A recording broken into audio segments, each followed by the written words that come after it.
She was dying on the side of the road, blood streaming down her face, her $2 million Mercedes wrapped around an oak tree like a twisted metal sculpture. Two men found her that night. Both millionaires, both desperate, both racing toward what they thought was the deal of a lifetime. Marcus stepped out of his Porsche, looked at the carnage, and made a calculation. Helping her might make him late. Being late might cost him $50 million. So he walked away. David made a different choice. A choice that would cost him everything he'd worked for and give him everything he'd ever dreamed of. Because the woman bleeding in that wreckage? Her name was Catherine Blackwood, and she was worth $12 billion. What happened next will destroy everything you think you know about success, loyalty, and the strangers who hold our destiny in their hands. This is the true story of two corporate predators who thought they were hunting the same prey. They discovered they were the ones being hunted. Who was this mysterious woman with no family, no heirs, and a business empire that controlled half the tech industry? Why was the richest woman in the country driving alone through a thunderstorm on the most dangerous highway in the state? And how did 30 minutes of choice on a rain-soaked road determine who would inherit $12 billion? Because this wasn't an accident. This was an audition. And only one of them knew they were performing. Stay with me, because what you're about to discover will change how you see every stranger you pass on the street. Let me take you inside the predator's den. Goldman Sachs, 47th floor, Manhattan, where billion-dollar deals are born and dreams go to die. Marcus was the apex predator. Harvard MBA, Goldman Sachs pedigree. At 28, he was pulling down $2 million a year and hungry for more. But Marcus wasn't born into this world. He clawed his way up from Chinatown, where his parents cleaned office buildings while he studied by fluorescent light in empty conference rooms. His mother, Lucy, worked 3 jobs to pay for his SAT prep courses. That hunger never left him. Every deal was personal. Every victory was revenge against a world that had tried to keep his family invisible. By 2023, Marcus had made enemies of his allies and allies of his enemies. He'd betrayed mentors, backstabbed friends, and sacrificed relationships on the altar of ambition. But there was one person he couldn't manipulate. One person who saw through his carefully constructed facade. David Torres. They'd started at Goldman the same week. 2 ambitious kids from broken backgrounds, bonded by shared desperation and complementary skills. Marcus was the closer. David was the relationship builder. Together, they were unstoppable. Until the Blackwood deal changed everything. Character setup. David Torres had a different kind of hunger, not for revenge, but for redemption. Phoenix, Arizona, 2008. David was 16 when his father lost everything in the financial crash. Roberto Torres had built a small construction empire over 20 years. One bad loan, one foreclosure crisis, and it vanished overnight. David watched his father age 10 years and 10 months, watched their house get repossessed, watched his mother take 2 jobs to keep food on the table. But instead of breaking him, it taught him something Marcus never learned. Success without character is just expensive failure. David earned his way to Columbia on academic scholarships and restaurant wages. Graduated summa cum laude. Got recruited by Goldman, not because of connections, but because of competence. At Goldman, he was different. While Marcus networked at exclusive clubs, David volunteered at homeless shelters. While Marcus collected expensive art, David sent money home to his parents. His colleagues thought he was soft. Marcus knew better. It was a philosophical divide that would define both their destinies. Because unbeknownst to either of them, someone was already watching. Someone who cared more about character than quarterly reports. Someone who was about to test them both. Catherine Elizabeth Blackwood was a ghost story that CEOs told to scare each other. They said she could read minds. That she knew your weaknesses before you walked into her office. That she'd built her $12 billion empire by collecting secrets and calling in favors. They were wrong. Catherine's superpower was simpler and more terrifying. She could see who you really were. Born in 1956 to a Boston textile family, Catherine learned early that money couldn't buy integrity. Her father, William Blackwood, had lost the family fortune in a series of bad investments and worse partnerships. At 18, Catherine had $200 and a business plan. By 25, she'd built her first million-selling software to hospitals. By 35, she owned the hospitals. But success brought loneliness. 3 marriages failed because she couldn't find partners who loved her more than her money. No children because she refused to raise them in the toxic environment of inherited wealth. Now, at 67, Catherine faced her greatest challenge. What happens to an empire when its empress has no heirs? Catherine's smile was enigmatic. For 6 months, Catherine had been watching, studying, testing candidates through elaborate scenarios designed to reveal character. She hired actors to play homeless veterans, staged charity auctions, created emergencies that required split-second moral choices. Most candidates failed spectacularly. They helped when cameras were rolling and walked away when they weren't. But 2 names kept rising to the top of her list. 2 Goldman Sachs executives who were competing for the biggest deal of their careers. Marcus Chen and David Torres. She'd been orchestrating their lives for months, creating situations to test their character. The homeless veteran David bought dinner for, Catherine's employee. The elderly woman whose groceries Marcus ignored, Catherine's assistant. But she needed one final, definitive test.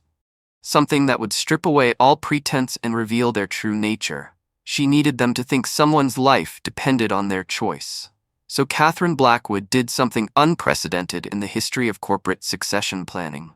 She risked her own life. Goldman Sachs, conference room A. The Blackwood Industries acquisition had been 6 months in the making.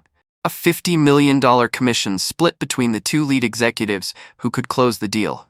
Marcus was confident. He'd studied every aspect of Blackwood Industries. Market share, competitive advantages, growth potential. He could recite the numbers in his sleep. David took a different approach. He studied Catherine herself. Her philanthropic interests, her public statements about corporate responsibility, her reputation for choosing partners based on values, not just valuations. That evening, the partners threw a celebration dinner. Premature, perhaps, but confidence was part of the Goldman culture. Marcus worked the room like a political candidate. Handshakes, backslaps, promises of future deals. David was quieter, more thoughtful. He kept checking his watch, worried about the drive back to the city. If only he knew how right and how wrong he was.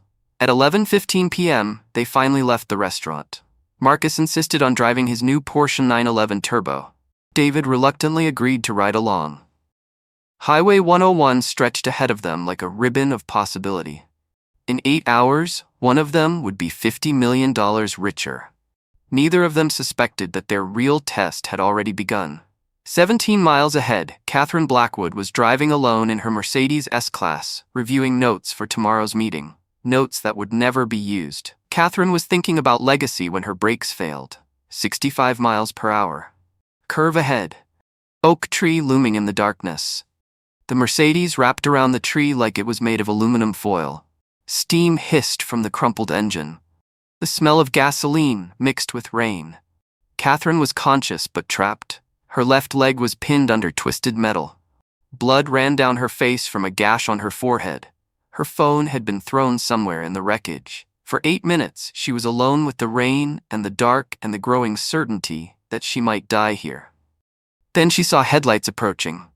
Marcus's Porsche came around the curve at exactly 11:55 p.m. David saw the wreckage first. Marcus pulled over, his mind already calculating. They were 40 minutes from the city. The biggest meeting of their lives started in 8 hours. They needed sleep. They needed preparation. But David was already running toward the wreckage. This was it, the moment of truth. Help a stranger and risk missing the opportunity of a lifetime, or walk away and secure their future.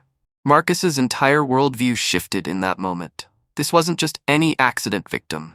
This was Catherine Blackwood. $12 billion, the deal of their lifetime. But David didn't care about deals or dollars. He saw a human being who needed help. Marcus approached the car, his mind racing. If they saved her, she'd be grateful. If they were the heroes in her story, the deal was guaranteed. But then Marcus made another calculation. If Catherine died, there would be no meeting tomorrow, no deal, no commission. And worse, they'd be connected to her death. Police investigations, media attention, career suicide. The door gave way with a screech of twisted metal. Catherine was free, but barely conscious. David supported her weight, checking for obvious injuries. Her leg was badly bruised, but not broken. The head wound looked worse than it was. Catherine studied both their faces through the rain and blood. Even in her weakened state, her mind was cataloging details. David's gentle hands, his genuine concern, the way he'd positioned himself to shield her from the rain. And Marcus, standing 3 feet away, checking his phone instead of offering help. For 23 minutes, David stayed with Catherine, talking to her, keeping her conscious, protecting her from the storm. Marcus spent those same 23 minutes making calls. To their boss, to his lawyer, to anyone who might help him control the narrative of what had happened. When the ambulance finally arrived, Catherine was loaded onto a stretcher. As they wheeled her toward the vehicle, she grabbed David's hand. David squeezed her hand gently. As the ambulance disappeared into the night, Marcus was already planning damage control. David stared at his friend in disbelief. It was 12:47 a.m. when they finally got back to the city. David went home and couldn't sleep. Marcus went home and planned his pitch for the morning meeting. Neither of them knew that the morning meeting would never happen, because Catherine Blackwood had already made her decision. 8 a.m. sharp. Goldman Sachs, 47th floor. The Blackwood Industries boardroom was set for the presentation of their lives. Charts prepared, numbers rehearsed, 2 careers hanging in the balance. But the chair at the head of the table remained empty. The room erupted in frustrated murmurs. 6 months of preparation, wasted. Marcus smiled internally. His story was already becoming legend. But David felt sick. While Marcus saw opportunity, David saw a human being fighting for her life in a hospital bed. What neither of them realized was that Catherine was very much awake, very much alert, and very much making phone calls. Catherine's assistant, Jennifer, had worked for her for 15 years. She knew that tone. By noon, Catherine had detailed dossiers on both men. What she read confirmed what she'd observed in the rain. Sends money to parents monthly. Volunteers at homeless shelter every weekend. Turned down 2 job offers from competitors because he didn't believe in their business practices. Marcus Chen, 3 noise complaints from neighbors. Stiffed a waiter $200 on a tip because his steak was overcooked. Once fired an assistant for taking sick leave to care for her mother. The pattern was clear, but Catherine needed more data. Over the next 2 weeks, Marcus and David experienced a series of seemingly random encounters that would determine their futures. They had no idea they were being tested. Test 1. The homeless veteran. Marcus was leaving his favorite restaurant when a disheveled man in a worn military jacket approached. Marcus looked around nervously, aware that his colleagues might be watching. He walked away quickly, leaving the veteran standing alone. The same veteran approached David 3 days later outside a coffee shop. David looked up from his phone, really seeing the man for the first time. They spent an hour together. David listened to Tom's stories, asked about his service, treated him like a human being instead of a problem to be solved. When David left, he slipped Tom his business card and a $100 bill. Tom watched David walk away, then pulled out a small recording device. Test 2. The charity auction. Both Marcus and David attended a high-profile charity auction for children's cancer research. The kind of event where being seen mattered more than the cause. Marcus bid aggressively on high-visibility items, a weekend at a celebrity's vacation home, VIP tickets to the Super Bowl, things that would generate conversation at future networking events. When Marcus won, he made sure the photographers got his good side. David bid quietly on less glamorous items, a year's worth of art supplies for the children's ward, a scholarship fund that wouldn't generate headlines. But the real test came at the end of the evening. A young girl named Sophia, an 8-year-old cancer patient, was brought on stage to thank the donors. She was bald from chemotherapy but smiling brightly. After her speech, Sophia walked through the crowd, thanking donors personally. Most adults gave her polite smiles and quick handshakes. When she reached Marcus, he was on his phone finalizing another deal. Sophia stood there for 30 seconds before Marcus's assistant ushered her away. When Sophia found David, he was sitting alone at his table, having sent his colleagues home early. They talked for 10 minutes. About art, about dreams, about everything except cancer. When David left, he quietly approached the auction organizer. The organizer was shocked. David had already spent $30,000 at the auction. Unknown to David, Catherine Blackwood had been watching from a private box above the ballroom. Test 3. The Loyalty Challenge. Catherine knew that running her empire would require someone who understood loyalty. Not the kind bought with bonuses and stock options, but the kind that survives adversity. She arranged for both Marcus and David to receive competing job offers. Offers that would test where their true loyalties lay. Marcus received a call from Blackstone Capital, a 2-year contract, $4 million guaranteed, plus equity. The catch: he'd have to leave Goldman immediately and take 3 major clients with him. Marcus didn't hesitate.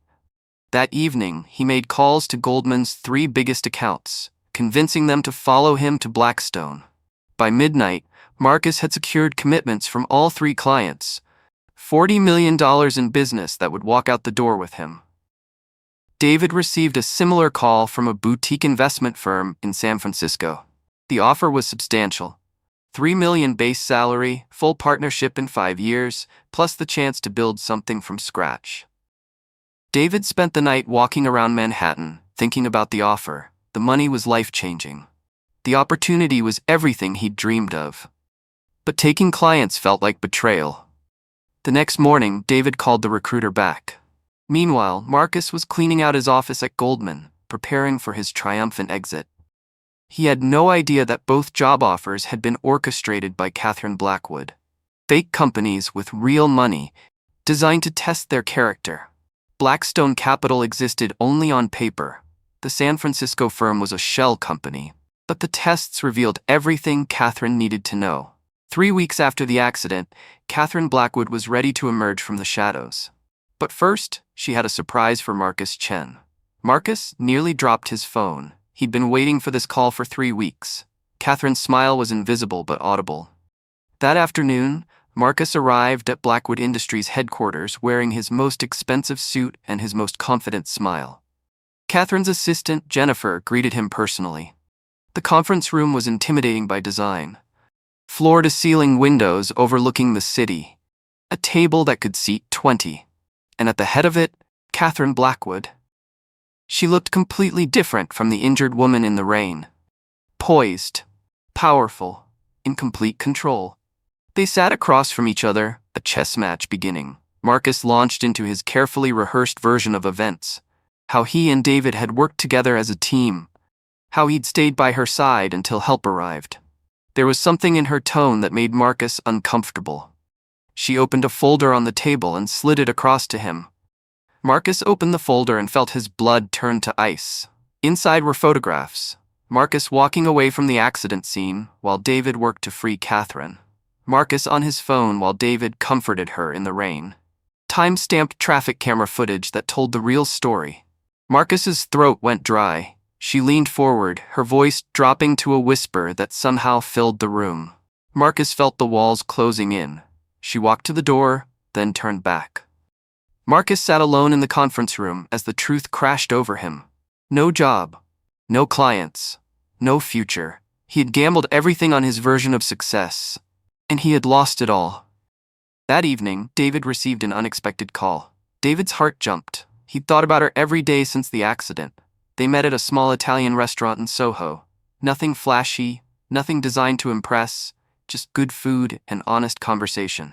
David's fork stopped halfway to his mouth. David set down his fork, processing this information. She leaned forward, her eyes intense.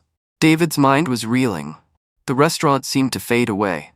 David felt like he was in a dream. She reached into her purse and pulled out a legal document. David stared at the papers like they might disappear. She told him about Marcus, about the tests he'd failed, about the choice he'd made that night on the highway. David looked around the restaurant, at the ordinary people having ordinary conversations, unaware that a life was being transformed at table 12. David's eyes filled with tears. David looked at the contract, then at Catherine, then back at the contract. As David signed his name, Catherine felt a weight lift from her shoulders. Her life's work would survive. It would thrive, because she had found someone who understood that true success isn't about what you achieve. It's about who you become while achieving it. 1 year later, David Torres stood in Catherine's old office, now his office, looking out at the city that had once seemed impossible to conquer. Blackwood Industries had grown by 15% under his leadership. Not through ruthless cost-cutting or aggressive acquisitions, but through ethical business practices that put people first. He had kept his promise to Catherine. The company was more than profitable. It was purposeful. Catherine spent her retirement traveling the world, finally free to enjoy the wealth she'd spent a lifetime building. She called David every Sunday, not to check on business, but to check on him. Marcus Chen had a different story. After the Blackstone revelation, he found himself unemployable at major firms. Word had spread about his client poaching and dishonesty. But sometimes, rock bottom is the foundation for rebuilding. Marcus started a small consulting firm, helping other people who had made career mistakes. He learned to value integrity over income. It took him 2 years, but eventually, he sent David a letter. David wrote back immediately, offering Marcus a position at Blackwood Industries. Marcus declined, but not out of pride. The two former rivals became unlikely friends, bonded by shared failure and mutual redemption. 5 years later, as planned, Catherine officially stepped down, and David became CEO of Blackwood Industries. In her final speech to the company, Catherine said something that would be quoted in business schools for decades. The audience gave her a standing ovation that lasted 10 minutes. But the real measure of success came later, in a private moment. After the ceremony, Catherine and David stood alone in the now empty auditorium. As they walked out together, Catherine reflected on her greatest achievement. It wasn't building a $12 billion empire. It wasn't revolutionizing an industry. It wasn't even the charitable foundation that would bear her name. Her greatest achievement was recognizing character when she saw it, and having the courage to bet everything on it. So what's the real lesson of Catherine Blackwood's test? Is it that good deeds are always rewarded? That kindness leads to riches? That the universe has some cosmic justice system that makes everything fair? No. The real lesson is simpler and more profound. We are always being tested, every day, every interaction, every choice we make when we think nobody's watching. The homeless person asking for change, the waiter having a bad day, the colleague who needs help with a project, the stranger broken down on the highway. These aren't random encounters. They're opportunities to reveal who we really are. Marcus Chen thought success was about maximizing value and minimizing risk. He treated every person as a transaction and every situation as a calculation. David Torres understood something deeper. That success without character is just expensive failure. That how you treat people when you have nothing to gain reveals everything about who you are. Catherine Blackwood spent 40 years building wealth, but her greatest investment was in recognizing character. Here's what makes this story truly remarkable. It's happening right now, all around us. There are Catherine Blackwoods in every industry, watching and testing and waiting to find people with character.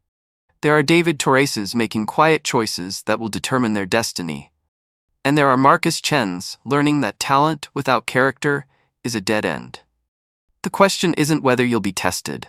The question is whether you'll pass the test. So here's my challenge for you. For the next week, pay attention to how you treat people when you have nothing to gain from them. The Uber driver, the cashier, the person who calls the wrong number, because somewhere, someone might be watching.